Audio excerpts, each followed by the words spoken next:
Creativity is a really important part of effective communication strategies. And this week we've been asked, how do you ensure that we are driving creative thinking when so many of us are working remotely?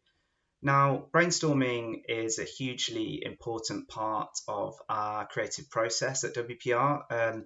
And that's firstly because creativity is a collaborative experience. It gives us fresh perspectives.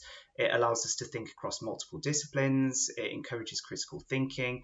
But I think most importantly, it really helps to get you out of your own head.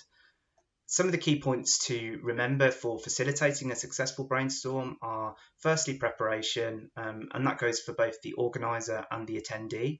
Really scrutinize the brief ahead of the session.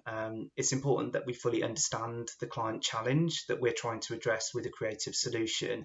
And it also enables us to start thinking ahead of the session so you are fully prepared when you arrive at the brainstorm. Engaging with participants in the session, it's important that we stay focused on the topic, but absolutely encourage wild ideas and blue skies thinking.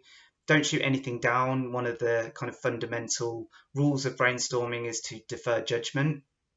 So don't spend too much time kind of critiquing the ideas in the session. Use it as an opportunity to build on the ideas of others, but you can refine and evaluate those at a later stage.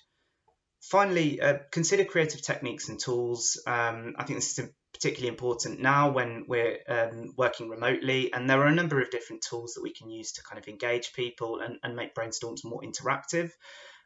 Online brainstorm tools allow you to kind of visualize the client challenge in a more engaging way, but also enable you to input ideas remotely so everyone can kind of get involved and it becomes a more collaborative process. Finally, remember that creativity is an always-on process. You're rarely going to come away from an hour-long brainstorm with a fully formed idea, and that's absolutely fine. Just remember to always be thinking, drawing inspiration from around you, from other sources, and you'll be sure to crack your creative brief in no time at all.